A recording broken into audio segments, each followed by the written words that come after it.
नमस्कार मित्रांनो, वामन बरुळेकर व्लॉग्स या चॅनलवर तुमच्या सगळ्यांचं पुन्हा एकदा स्वागत। आपण आत्ता चाललोत खानोली या गावामध्ये।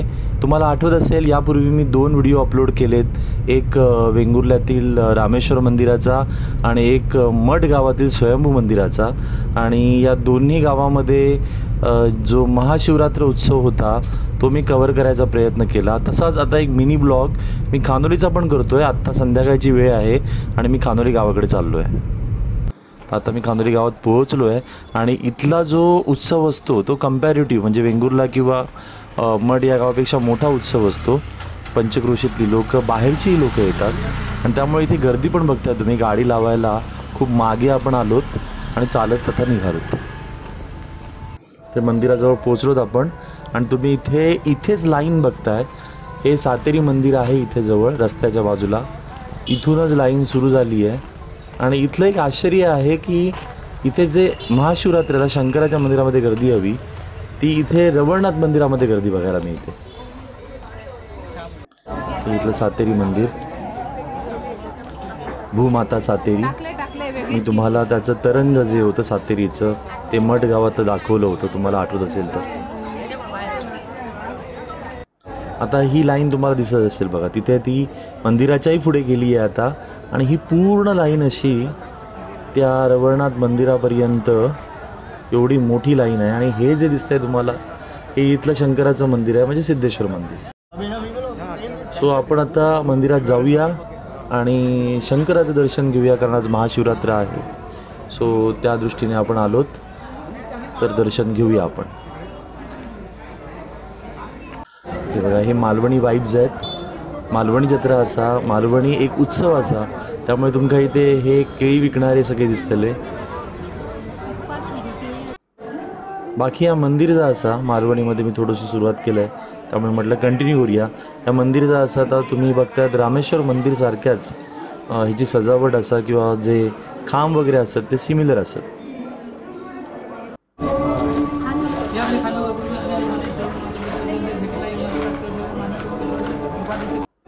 महाशिवरात्रीच्या निमित्तान जी काही सजावट केली आहे ती खरोखर सुंदर अशी सजावट केली आहे या लोकांनी आणि गावातल्या ग्रामस्थांनी खूप छान सजावट केली आहे। प्रत्येक गावात प्रत्येक मंदिरात एखादं छोटा मंदिर आतमध्ये असतात। रामेश्वर मंदिरमध्ये मी तुमका दाखवलं आणि रचना पण बघा, मंदिराची रचनासुद्धा रामेश्वर मंदिरात जसे ते खांब होते आणि वर छोटंसं माळो किंवा लाकूड सामान होता, सेम इथे पण तुमका तशीच रचना दिसता। आणि काही प्रमाणात नक्षीकाम पण असा थोडाफार प्रमाणामध्ये। ही दीपमाळ,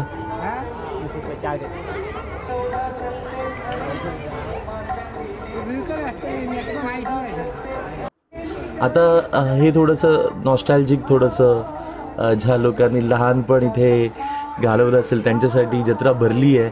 आणि वेगळी वेगळी दुकानं, विशेषतः इथे खाजा, मालवणी खाजा खूप प्रसिद्ध आहे। आणि थोडं पुढे गेल्यावर मी तुम्हाला रथ दाखवणार आहे।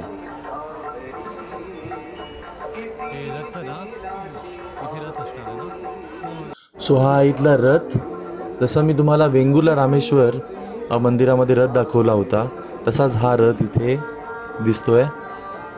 आता जरा जवळून बघूया, थोडंसं जवळून शूट करायचा चान्स मिळतोय, त्यामुळे तुम्ही बघताय की जवळजवळ सिमिलर रथ आहे हा।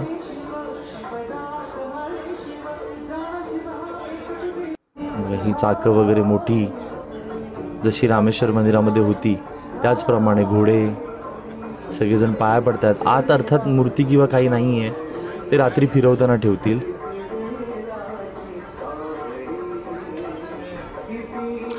हे एक वैशिष्ट्य आहे, हे मी तुम्हाला सांगायचं आहे की जत्रेसाठी लोकांनी कशा जागा अडवून ठेवल्यात बघा। इथे चटई टाकून ठेवली आहे, चादर टाकून ठेवली आहे, सो दॅट नाटक व्यवस्थित बघता यावं। नाटकही असेल आणि त्याशिवाय जो रथ फिरवतात ना तो पण बघायचा असेल लोकांना, त्यामुळे त्या चटया घातल्या असतील। बाकी इथे हे समोर रथ दिसतोय तुम्हाला। त्यानंतर ही पूर्ण जत्रा म्हणण्यापेक्षा हा जो उत्सव आहे महाशिवरात्रीचा तो पूर्ण भरला आहे। वेगळी वेगळी दुकानं आली तिथे आणि समोर जे दिसतंय तुम्हाला हे रवळनाथ मंदिर आहे, ज्या मंदिरामध्ये बरेच भाविक जात आहेत। ही सगळी दुकानं आहेत। विशेष लहान मुलांची गाडी.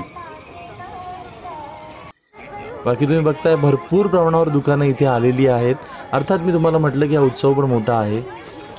आणि आणखी एक महत्त्वाचं की रवळनाथ मंदिराकडे मी गेलो नाही कारण तिथे प्रचंड गर्दी होती आणि माझा मुख्य उद्देश हा शंकराच्या देवस्थानाला भेट द्यायचा होता.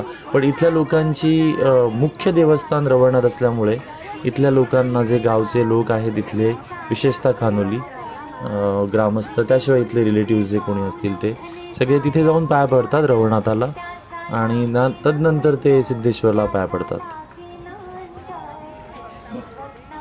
इथे वेगळी वेगळी दुकानं आहेत. मोठा बाजार भरल्यासारखाच असतो हा.